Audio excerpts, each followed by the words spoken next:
Yo, what is good, YouTube? Welcome back to my channel. This ain't no sound effect, but I go by B.A.M. And today, we reacting to a video by my boy, Tommy G.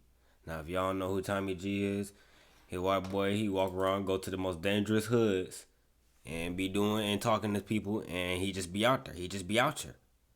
So, this video titled, Inside a Jacksonville Police Drug Raid. So we gonna see what he talking about. It just dropped like what 9-10 days ago. So we gonna see what he talking about. What does it mean? Y'all like these type of videos? Let me know in the comments. Like and share it with your friends. To keep our community safe, we'll do whatever it takes to enforce the law and take drugs off the street. Right here, isn't it? Yep, it's that one. Should be second block on the right. Brown, hey, watch this car. Watch this car. Sheriff's office, search warrant. Yeah. Tommy be out here.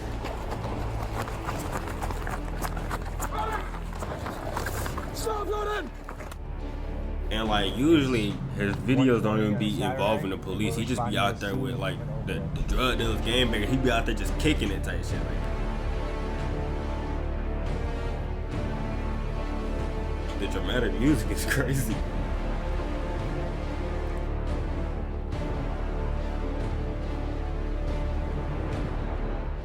What you just witnessed was an operation from Jacksonville's undercover narcotics unit raiding the house of a suspected drug dealer. You also just saw a snippet of their overdose team investigating a drug-induced death to see if there's a drug dealer that they need to find and charge with a homicide. Currently, Jacksonville law enforcement is receiving nationwide attention for things like cutting their county's homicide rate in half over a one-year period and employing state-of-the-art crime-fighting technology. For a few days, me and the boys embedded with Jacksonville Sheriff's Office to see their methods in action. This video is part one of a three-part series we are releasing, with part one focusing on how Jacksonville fights drug-related crime, and for part two we will be on a night patrol with cops and K9 units, and for part three we will be looking into how their SWAT team and gang task force tackles murders and gang violence. This, folks, is unprecedented access that we are proud to bring to you. Let's get to it. You might know Harbor Freight for affordability. See what, What you might not know is performance.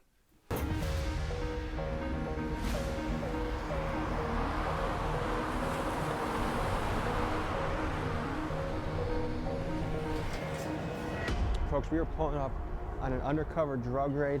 There's a drug task force here in Jacksonville that is really trying to crack down on fentanyl and the problems that drugs bring into a community. This is a blood pumping type of experience. This is something where you breach a door and someone resists. There could be shots fired. You might have to bring in SWAT. You might have to, it's a high pressure job. Let's go in and check this out and see what the next step is. We were walking into an office where undercover officers worked and where their top secret operations were planned. So we were instructed to keep the cameras low until it was time to move out on this raid. Wow. So I'm Lieutenant Manna with the Jacksonville. They don't really let my boy ride to the raid. Right to the raid. What kind of crazy experience is that, man? You got your story to tell off that one. Narcotics units. I'm over narcotics and vice. And what's the operation today? What are we looking for? Today we have a search warrant for a drug house. We conducted several buys from the property, and we know they're selling drugs from inside the house. And What we kind? are going to Avenue. It's on the west side of town. Is there a particular drug we're looking for? We conducted several buys. We bought crack cocaine from there. How many drug raids do you think you've been on in your day? 2-3 a week. Do we know if the guy living here has many firearms? We haven't seen any, because if we did, it would qualify for SWAT. So the guys, the job they do is very dangerous, especially the first person inside the property, because you just don't know what's behind the closed doors. If you need to throw one of us in as human bait to make the operation go through, just we'll draw straws as a crew. All right, let's go. What does it mean to you to be taking drugs off the street? It means a lot. We try to keep our community safe, and obviously this is a vicious circle with supply versus They demand. got Agent But 47. we'll do whatever it takes to enforce the law and take drugs off the street. Do you think you'll ever And completely take wipe drugs off off the the street? street. I think you can put an end to it. I don't think jokes you aside. can wipe it off completely, because there are some, for instance, marijuana is legal in certain states. It's a very tough challenge. Again, it's a vicious circle. It's supply versus demand.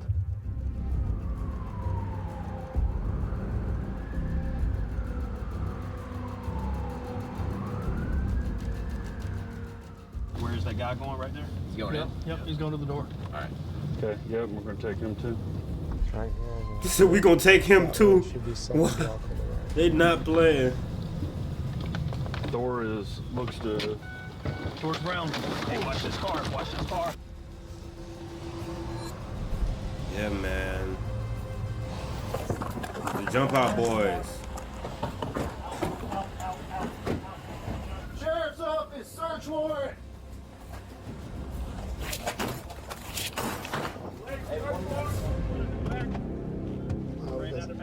There's somebody running in the back door. I got two, gray jacket, black pants, another one. They're running, they ran out of the apartment complex.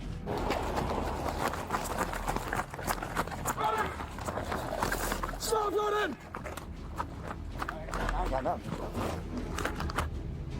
I got one.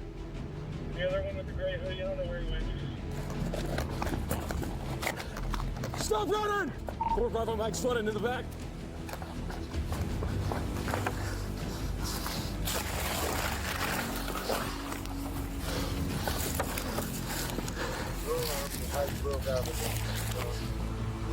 You got one of the page cars coming out of you on High Grove.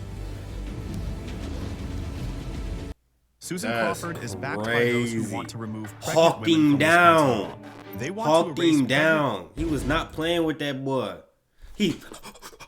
You see how he pulled that taser? He was finna get him. He said, "You better start running, cause I'm gonna get you." It's crazy, bro. They ain't even wait for no. Okay, I'm coming to the. They police. We got a warrant. Bah. Real raid. That's crazy.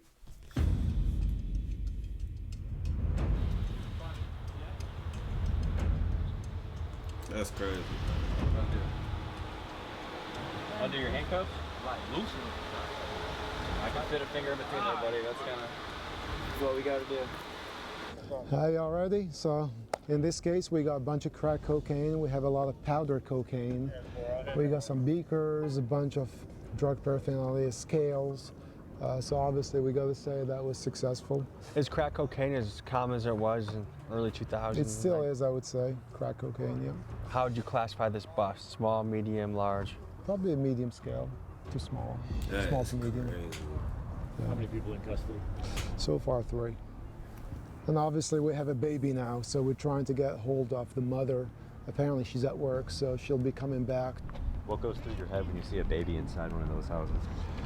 You won't be the first. A lot of times, so we we hold the baby, we assist, and then what we do is trying to reunite the baby with the parents. And apparently, that's the father, who's the mother, is at work. Since the father is going to be arrested, then the mother will respond to take control of her child. Do they feel like, I'm glad that this is happening, that they got busted? Absolutely, absolutely. We get feedback all the time. They don't like these guys. They don't want them here in their neighborhoods. Because they make them dangerous? Yeah, they don't want drugs in their neighborhoods. In the last year, Jacksonville Sheriff's Office has fielded over 5,000 Man. calls for service for drug-related incidents. And in a 2024 survey of Jacksonville residents, next to gun violence, illegal drug usage was the top issue residents wanted the Sheriff's Office to focus their resources on. A lot of times they are afraid, and the ones they step up, they give us complaints and information. We work every complaint that we get. I mean, to live in a place where dangerous guys with guns are in and out all the time, and junkies are coming, and you have kids around here. And this is just the preliminary search. Obviously, they go into details to search the property. And typically on the secondary search, they find additional drug paraphernalia and additional drugs. That's crazy.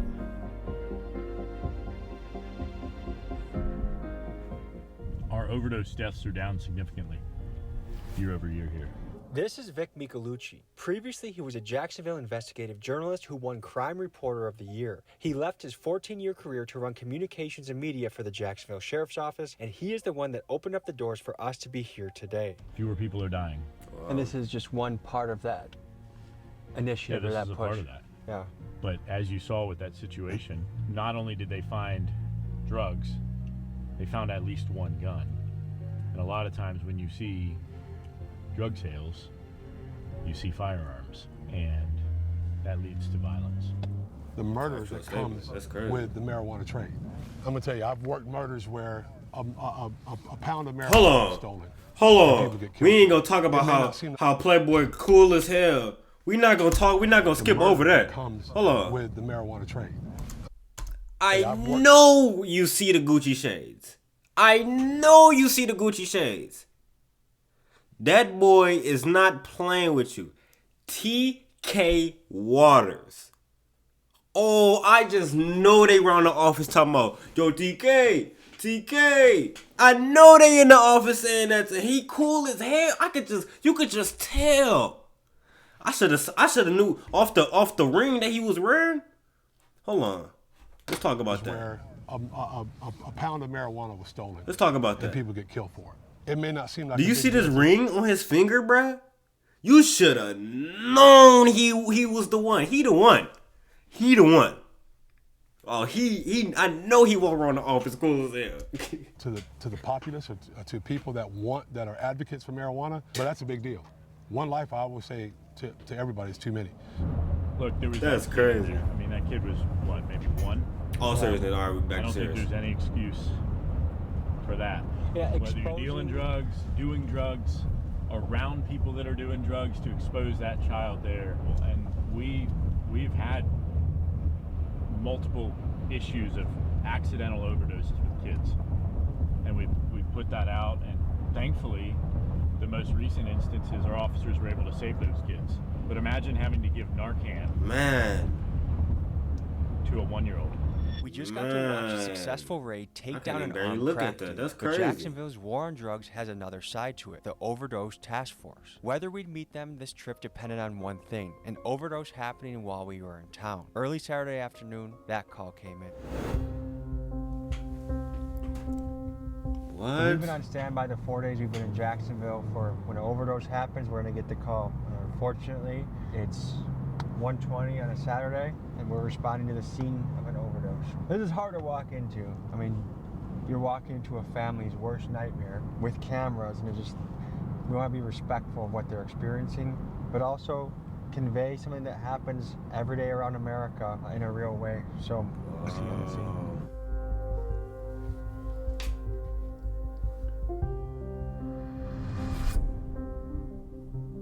Right now the victim is still present, so we're going to allow you guys to come in, just kind of keep a distance. We'll be collecting a bunch of things. I think that would be very good, and like as far as the recording and stuff. Who are you and what do you do? What's your role? So I am Sergeant Kay Cruz. I am with the Jacksonville Sheriff's Office. I'm a part of the Narcotics Overdose Death Investigations Unit. We are allowed to cross the threshold and film inside the ring. Yeah. Just Because don't. we have consent from the family. Yeah, and then that's also why I was speaking to the next of kin, because I didn't want her to be like, why is media here? So I was explaining to her the reasoning for you guys being here and like helping, produce information to give out to, the public to hopefully prevent future overdoses for overdose awareness. As you enter a scene, what are you looking for? What are you gonna? So the very beginning of our investigation is the patrol response. Anytime patrol responds to a undetermined death, depending on the evidence on scene, determines what unit will come out to conduct the death investigation. The initial investigation, we're unable to determine what the actual cause of death is. When we respond to the scene, there's kind of 2 different investigations going on. You have your medical examiner's office investigation, and you also have your Jacksonville Sheriff's Office investigation. The medical examiner's office will do all the medical related stuff. So they're doing the toxicology, and they're actually going to determine the actual cause of death. We are conducting the Sheriff's Office investigation. So with any individual, or if an individual provides a controlled substance to an individual that is a substantial factor in their death, they can be held liable. And we know that, we're trying to figure that out. We're trying to figure that out. Again, very initial stages of the investigation. We're processing the scene with the crime scene unit. And also we're working with the medical examiner's office. We're collecting any evidence that may assist our investigation.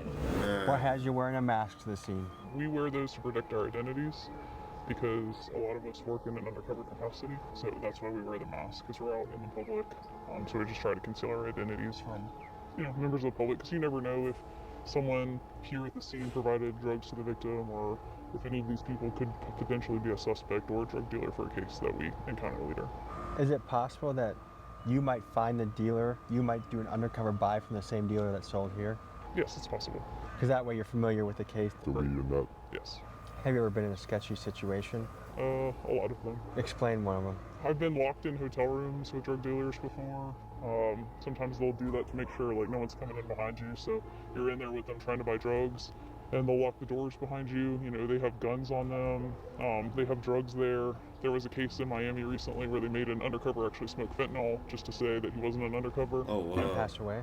No, he did not. What she's referring to is an insane story that just happened a couple weeks ago. A Miami fentanyl dealer got suspicious of an undercover agent and gave the guy two options. You either smoke this fentanyl and die, or I'm gonna kill you anyways. Terrified, the agent had no choice but to hit the Chinese import in front of the dealer. Somehow he survived, and SWAT raided these guys soon after. And it just goes to highlight the incredible danger of this undercover profession. I've had drug dealers before try to get me to smoke drugs, and it's just, you know, it can be pretty dangerous and sketchy. Pretty much this entire career is pretty dangerous. What got you into it? When I was little, I really liked the show Cops. Okay, and I'm not from Jacksonville, but when I was little, I used to watch the episodes, and I remember as a kid seeing the Jacksonville Sheriff's Office episodes and being like, that area in particular, I don't know why, stuck with me, and I was like, that looks like a pretty crazy place to live or work or whatever. We talked to, prior to making entry, we're talking to Patrol to provide us with their information that they collected upon their initial response. We're talking to any next of kins that are on scene, and we're also talking to any complainants or witnesses. We're just trying to gather what happened before police were called to the scene. For this particular structure, the room where the victim was located is from the back. You guys can follow me and we'll go inside.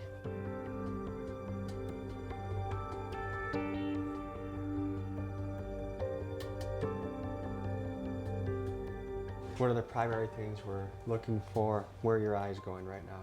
So eyes are going in the immediate area where the victim was located, but also like common areas of the house, living room. The house look clean to me.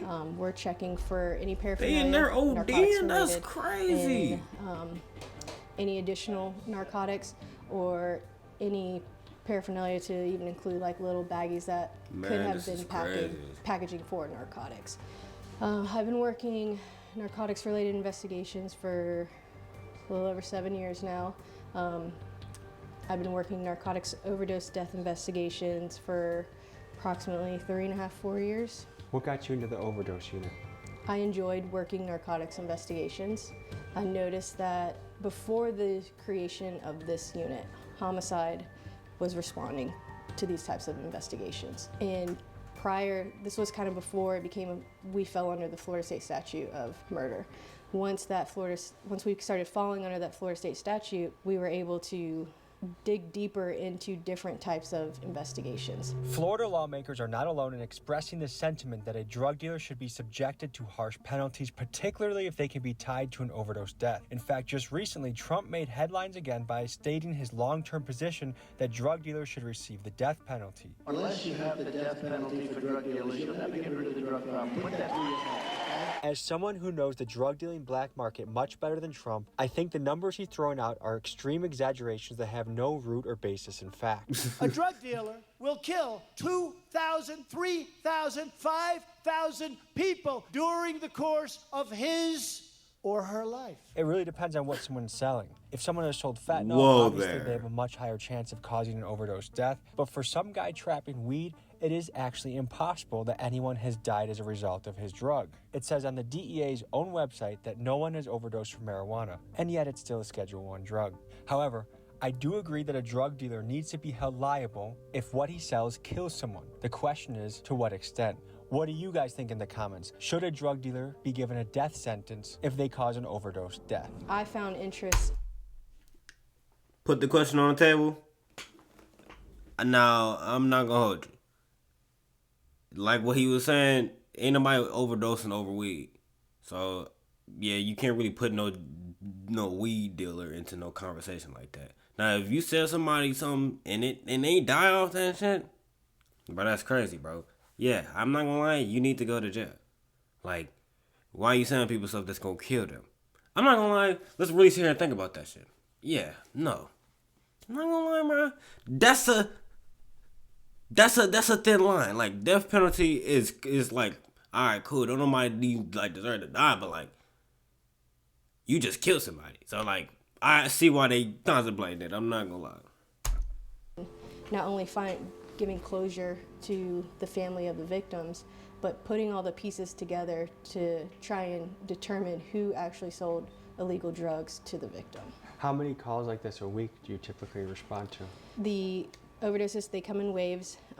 There are times that we can get 10 in a week. There are times that we can get 0. There's no way to determine how many call outs a week that we're going to get. Crime scene units here, the narcotics overdose detectives are here. They are taking photographs, they're looking around, pointing out or trying to locate any evidence that may be narcotics related. They are waiting for the medical examiner's office to arrive.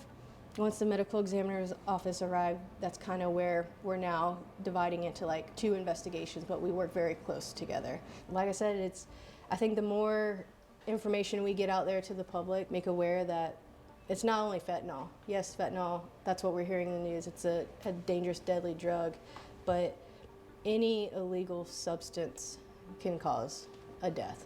Well, thank you for what you do. Yeah, thank you. Some Americans would say, hey, alcohol is legal. Alcohol has a lot of problems. I mean, if you look at domestic disputes, violence, fights, drunkenness, DUIs, yeah, that's a huge multi-billion-dollar industry. Why should weed be any different? Because why add to it? But why add to the problem that alcohol already causes? Because prohibition doesn't work. The war on drugs has not solved since the 70s the issues of drugs in our community. So let me ask you this question.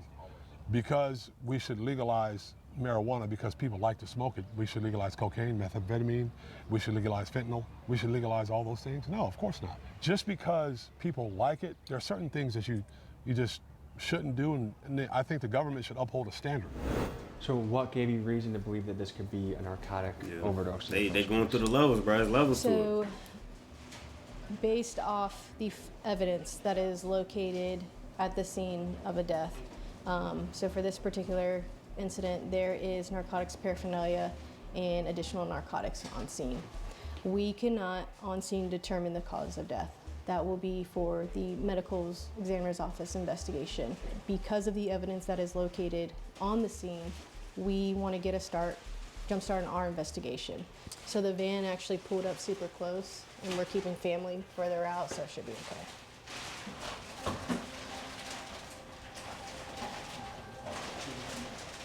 I don't know how you guys do this day in and day out. I suppose just like anything, the more that you see it, the more that you adapt to it.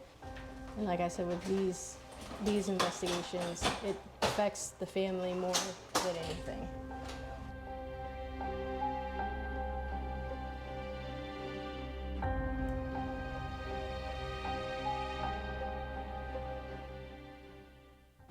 I think this just goes to show how one death can affect so many people. It's such a ripple effect. Right. As you hear the family in the background, I think this goes to highlight I would not have the stomach for this type of job.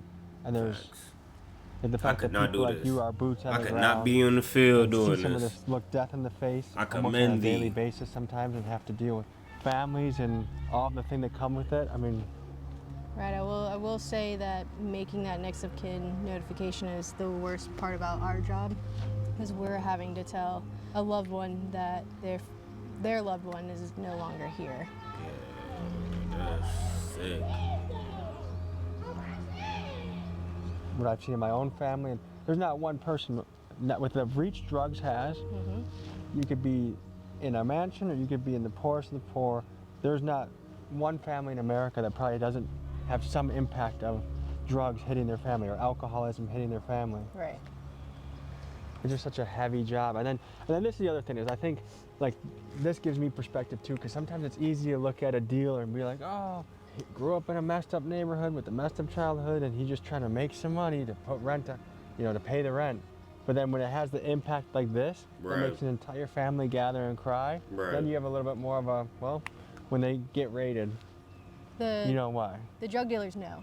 They know that they are selling this deadly drug. They know what they are selling, so that is why they should be held accountable for what they are selling. And every single person have that someone that voice inside mess, their heart that knows when something is right and or you wrong. just giving it to people. And to override that just so you can pay rent, even though you can cause devastation to an entire family. And one dealer might have, I mean, you encounter dealers.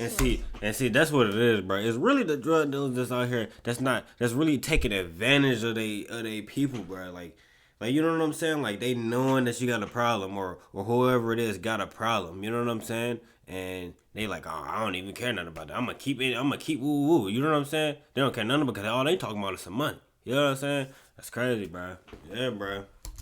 Do you ever encounter dealers that you guys arrest that are tied to multiple deaths? Yes. That's yeah, this crazy. really helped me change my perspective on drug dealing. I mean, there's so much that comes with this. There's family members that have to pay for the funeral. There's how many people had to call off work to leave here and come. There's people that their lives can be permanently altered by the grief. I mean, I've seen that in my own family very well. Just in today's episode, the fact that a dad is selling crack cocaine next to his baby, and then we land in this scene over here when he's passed away and the family's crying. Like, what, bro? We gotta raise your standards a little bit. Real it makes talk. me thankful. I mean, for the detectives that have to collect bodies and investigate, and then the people that have to risk their life to go undercover and do the work to catch these guys. That's more of a risk than most of us are willing to take. It's an honest job. It pays the bills. And these are people that go to bat for us in our community. So, a really interesting perspective of how Jacksonville is fighting the flow of drugs through the city. That was a deep dive into the world of Jacksonville crime fighting on the drug division, their narcotics division. Thank you for joining. The support's amazing. I appreciate you guys. I'll see you next week. Thank you. Folks, you just saw a glimpse of what That was a pretty interesting video. I'm not gonna lie to you. You know, pretty informational. Yeah, and it give you a lot of perspective on like both ends of that shit. Like, come on, bro. Like, you sitting there selling drugs next to your baby, and that's like, all right, cool. But then you selling the deadly shit, like, you know what I'm saying? Like, and then exactly what he said. Then y'all go down the street to an overdose, like, bro. Shit's wicked, bro, and really mess up the community, bro. That's crazy, bro. Man, y'all stay safe out there, man. Y'all got any suggestions for any other videos for me to react to? Drop it in the comments. Like and share it with your friends. And I'm gonna see y'all in the next video, man. Y'all stay up, man.